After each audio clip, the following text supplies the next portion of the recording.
Well, risk profile, I'm really excited and honored to have a guest, David Weekley, on today. We're going to go through not only how he started David Weekley Homes, which recently celebrated its 100,000th closing, but also in the journey of entrepreneurship, what kind of guided him along the way, and then what he's doing now and how entrepreneurship has really set him up for the rest of his life. David, thanks so much for joining the podcast. I'm really proud and honored to be able to do so. Well, it's certainly inspiring. You know, a lot of entrepreneurs like myself, hear stories of those that have gone before us and really draw a lot of inspiration out of them. You know, when you started David Weekley, what was going through your head? What were you hoping to achieve, and how did it get going? Well, Mark, I'd love to tell you that I had a big plan to be where we are today when we got started, but that wouldn't be truthful. The reality, I had just gotten fired by another home builder, and my brother came to me while I was looking for another job and said, "Well, why don't we just start our own deal?" And with his money and my incredible depth of knowledge at the age of 23, we decided to start and move forward. And fortunately, it was in the late 70s, and we had a great market, and so I was able to learn in a hot market, and I guess I learned early from my, becoming an Eagle Scout or whatever, that if you work harder than anybody else, then things oftentimes work out for you. Well, I think certainly inspiring to see what you've been able to do. As you jumped into it, when did you know that it was going to be special? Well, when I first got out of college, I went to work for a home builder. I was supposed to go up east to business school, but they wanted me to work for a couple of years to get some background knowledge, and I found it out that after a year or so, I went from builder to project manager, and I loved the action, and I loved seeing what I produced go up in the air, and I loved taking care of homeowners. And like I think a lot of people, you can have all these plans about what you're going to end up doing, but sometimes, fate or providence just kind of steps in and puts you in a certain place. And so I was in this place and found out that it worked for me, and I was good at it, and continued on. So again, I'd love to say I had a grand plan, but I think that Providence had a lot more to do about it than I did. So certainly understand that. What were some of the turns as you were going through the journey that really caused you to think about your situation differently, or maybe forced you to innovate? What were some of those situations like? Well, I got started at such an early age at 23 that, and we had great success early in our careers through the late 70s and early 80s. And by the time I was 30, I was building a 10,000 square foot house in Memorial and driving a 7 Series BMW, and I thought I was God's gift to the home building business. And and sure enough, I was president by then of the Home Building Association in my early 30s, and then a huge crash came to Houston, the oil crash in the 1980s, and we went from 30,000 housing starts to 6,000 in a period of 6 months. And I lost my house and traded in my BMW, and wife talked about going back to work, and it was really a very stressful and tough time where as my brother and I got together, we decided it was okay to stop doing business, but it wasn't okay to go broke. So we kind of said, okay, if we get down to $2 million in net worth, then we'll stop doing business, pay off our debtors and stop doing business. And we got down to like $2.1 million before we were able to turn it around. And I was able to turn around by going to Austin and Dallas and going to markets where you could make a living when you couldn't in Houston. So we were able to turn the losses into profitability, which allowed us to make it through that very tough time. Well, what was that like? I mean, things are going when things are going south, and you're trying to figure out what you can grab onto. Did you turn to people around you for help and advice? What did you use to kind of to focus and reframe your own thoughts? That's a great question, because oftentimes when people go through tough times, I sometimes see them lock up and not know where to go, and so they just kind of lock up. And fortunately, I'd gotten off the personal guarantees a few years before this downturn, and so to me it was a business problem. I mean, and my life wasn't going to go away, so to speak, if we had this business reversal, and still had my wife and a couple young kids, and I got a fairly clear head about what was important to me and what I needed to do to go forward. And I just took a lot of action quick and worked 70 or 80 hours a week and found opportunities where others didn't. And maybe it was a fear of failure. Sometimes that's a great motivator, and I had that. My name was on the door, and I didn't want to fail. And so I just got after it and found a way to be successful when there was not a way to be successful if I would have stayed in Houston alone. Yeah. So you're going through that. I mean, I can only imagine having what is 100% outside of your control kind of sideswipe you like that, and then going through the rationalization and trying to figure out and get going. Was it harder to get going in a new city like Austin and Dallas and San Antonio than it was to get started in Houston, aside from the logistical kind of implications? Well, I knew what I was doing when I went to these other cities because I was, a full 30 years old or whatever, or my young 30s. So I knew how to run a business by then, but I didn't fully appreciate the difference in the markets, and that real estate really is a local business. I was able to buy another builder's lots and assets who was going broke. So I was able to take advantage of the situation and step in when others couldn't, and take some of our last funds and try to get a last-ditch effort to find some place where I could be profitable in that workforce. Yeah.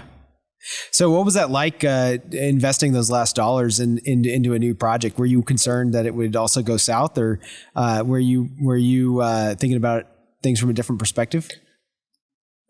Well, I was concerned everything was going south the entire time, so it was it was somewhat of a Hail Mary pass. I saw my friends going broke in Houston, and all my fellow builders after being president of the Builders Association, et cetera. And so I knew people locally and around the state, and thought my best opportunity was in these other markets. And quite honestly, Houston was a more advanced market at the time than Austin or Dallas was. And we were always a design-centered firm. And so I brought our designs to these pretty staid markets and pretty old-style markets, and the public liked them, and they took off. So ultimately, what helped you kind of guide that consumer product type thesis to home building? Was it, what was working in Houston? Was it, somebody you brought on? Like, how did you choose design as a differentiator? When I first got started, I had our first ad was David versus Goliath, because there were all these big builders I was competing against. And they were just kind of stamping out the same style homes over and over again, very inexpensively. And I decided that I had to do something to differentiate myself, because I couldn't operate it as inexpensively as they could. So it was about product design. And I went to California, and I went to Las Vegas. I went to all places all over the country to find the best product design in the country. And I hired my own architect when most builders my size wouldn't. So I was really very customer-centric and product-focused from the very first years, because I found out that was the only way I could compete and be profitable. Sure. Aside from the blocking and tackling of business and the kind of brand building that you went through, what did the kind of role of entrepreneurship teach you as a person that you maybe didn't expect or maybe appreciated a lot after having been in that role for a while? Well, entrepreneurship is a lot more popular now than it was 30 years ago. It's a subject in and of itself. But I think, to me, doing business and creating businesses, what I've learned is most important is to be other-focused rather than self-focused. After we came through that downturn, I remember I kind of made God a promise, give me one more boom and I won't screw the next one up. And sure enough, we came back in the late 80s and early 90s. And at that point in time, we were in 5 different markets. So I was probably working 70 hours a week, flying to every city and And as an entrepreneur, very much involved in every detail and watching things because I knew how to do what I was doing, and the people who succeeded with me were those who did what I told them to do very well. But my own detailed focus and abilities were limiting me at how much I could do. And I, again, had made God that promise, I won't screw the next boom up. And so I decided that I wanted to start giving away 50% of my income and my time to ensure that the millions of dollars I'd had before the downturn that kind of went away and no good had come out of them. I said, okay, I want some good to come out of the great blessings we have now in this great business. And so I ended up hiring a COO after a couple tries that was able to run the business much better than I was. And at that time in the early 90s, I had about a $300 million business. And last year we did about $2.5 billion. And so he had much greater skills than I did in growing a large organization.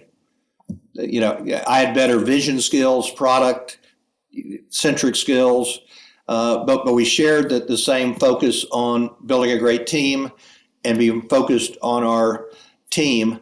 But what happened to me over that period where the first 20 years of the company was all about David and how much money could I make and how could I take care of myself and all those things that most of us enjoy, and how big a house could I build and what kind of nice car.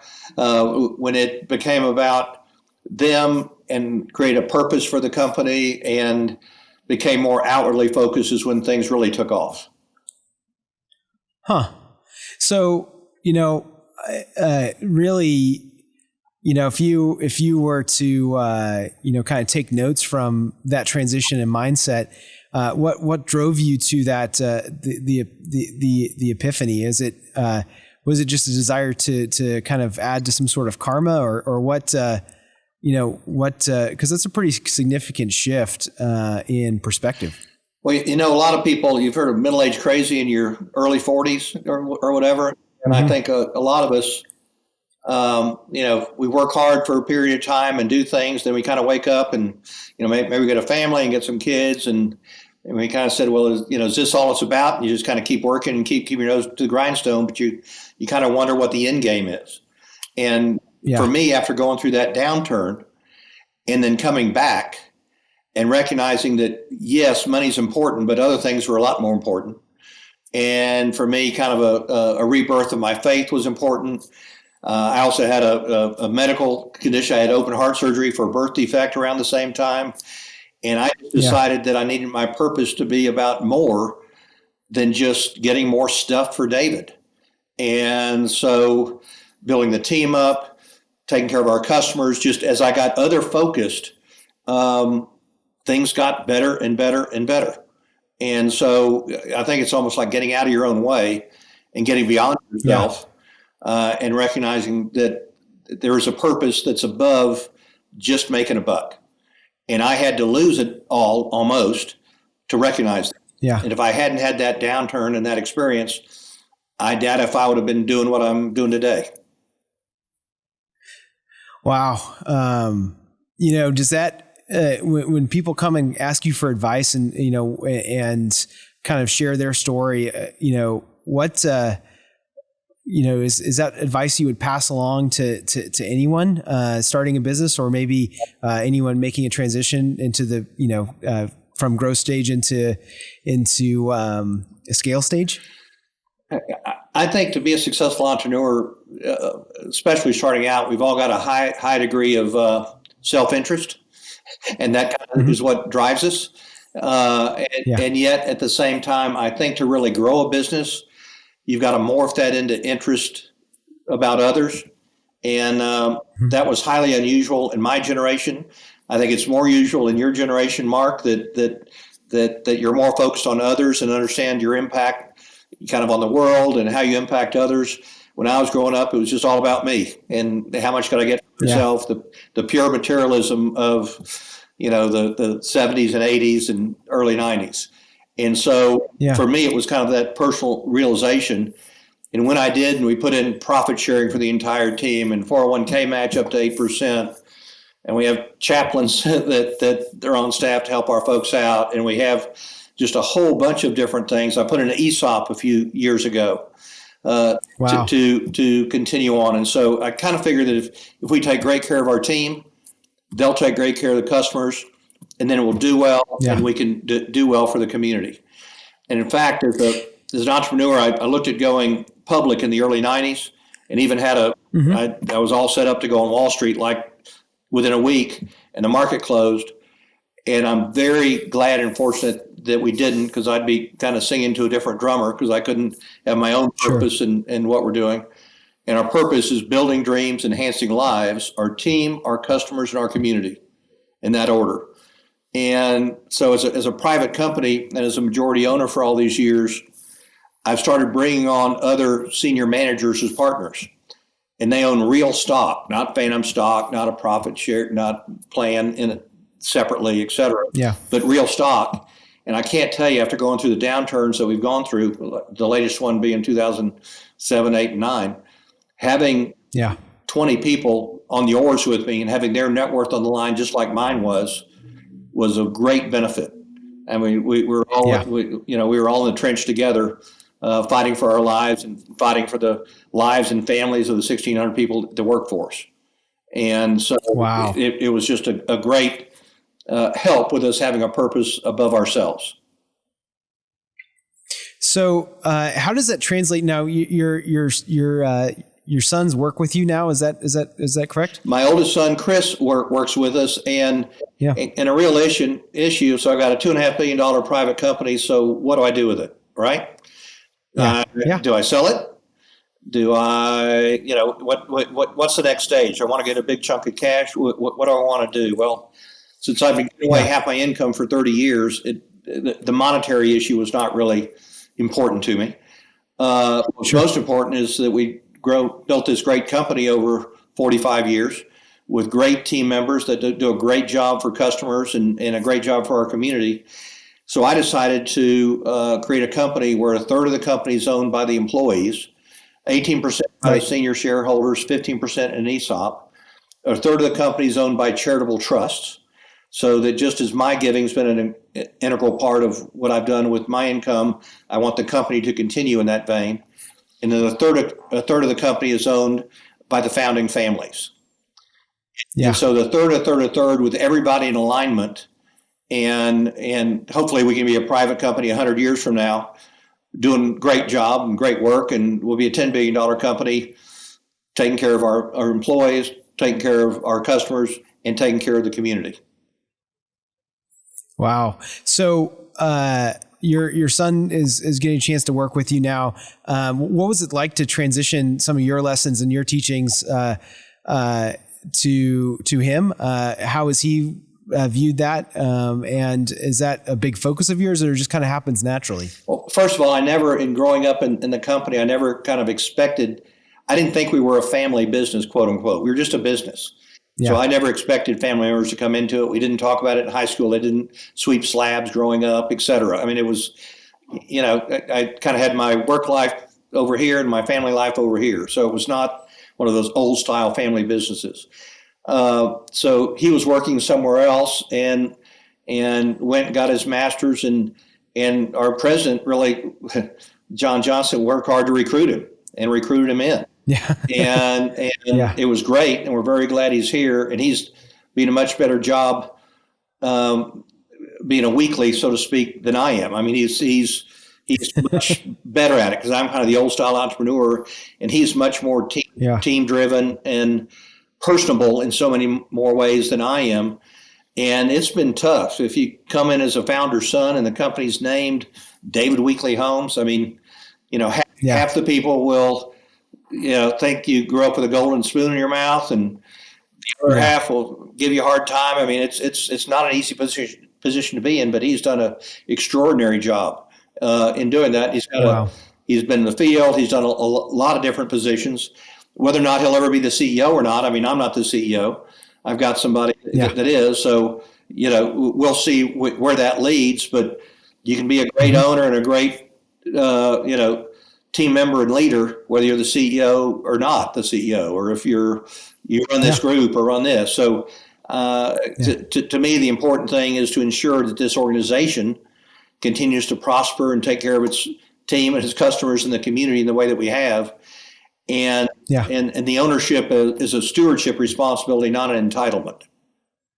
And so, what does that mean? That means that it's something to be guarded and thoughtfully managed, and it's not just a piggy bank to get a paycheck out of.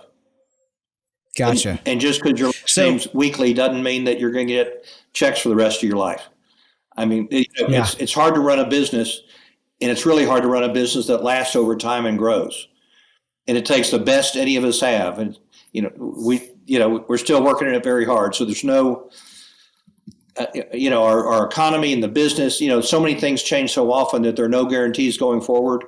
And so we can't ever assume or stop improving or rest on our laurels. I mean, we're challenged each and every day. So, I think just that with that mindset, kind of turning from the 50% of your time that you're spending on the business and maybe to some of the other pursuits you've gotten into since then, you're investing in local organizations here that are trying to make an impact, Pro Unitas and several others. What do you look for in an entrepreneur that's in it to change the community? How are you spending that 50% of the time now? I've spent 30 years doing it with half my time, so that's like 30,000 hours. So I've made tons of mistakes, right? And I've been on 20 boards. I've been chairman of 10 different boards all over the state. Mm-hmm. And what I've come to find out is that the most important thing to fund is leadership. I used to think it was a model, if this group had the best model or the best idea on how to improve education or how to help healthcare or this or that. But I've come to find out that if I back a leader, that the leader will figure out how to turn the organization where they need to go and how they need to move forward. Somebody that's creative and humble and wants to learn. And I found that my real sweet spot as an entrepreneur is in those organizations are somewhere between 500,000 in annual revenue up to 5 million, where they've gotten over the startup phase, but they're ready to scale and professionalize. And so since most people write checks to nonprofits, but since I created the time as well as the money, then I can go help these organizations build capacity and build competence. So at any given time, I'm helping them become a better organization, as well as giving them the funds to go do what they need to do. Written a couple books on this subject, so I'm taking my entrepreneurial spirit and ability and helping these smaller organizations.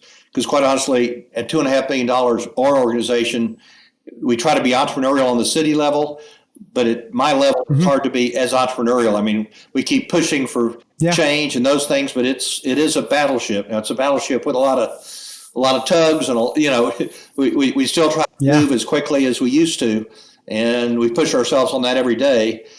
But it's still not the same as $1 million organization, and so I still got a lot of my joy and excitement out of helping these young, small organizations build themselves up. And as you might imagine, as I said, I've had lots of failures and some successes along the way too, and some that are kind of change the world ideas and components, which are neat to be able to fund and be a part of. Wow, what an impact!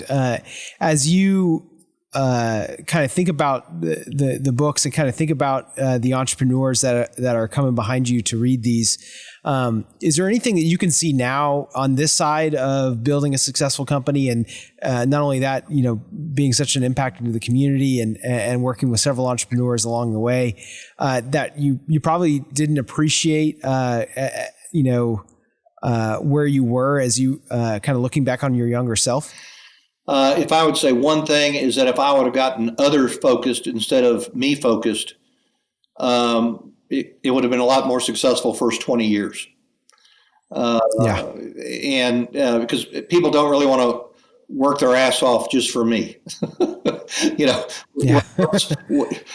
am I doing for the community? What am I doing for my own family? What's the big picture? What's the vision that's bigger than you, that's bigger than me. Yeah. And so I think painting that picture, hammering on it day after day after day, having it be real, living it out. Yeah. It's not just talk, it's what we do every day. It's putting things in place in your company that prove up what you say. And so to me, the faster you can get over me focused to other focused, and I think being me focused is oftentimes an entrepreneur's kind of first action, because you've got the energy and the concept to go start something. You got the self-confidence to get out there and go take a swing at a home run. And so you've got a lot of self-confidence, but how can you turn that and adjust that to be other focused as soon as you can, and to bring everybody in the tent and share ownership. And I'm talking about not just psychological ownership, but real ownership, to where you've got a team working with you.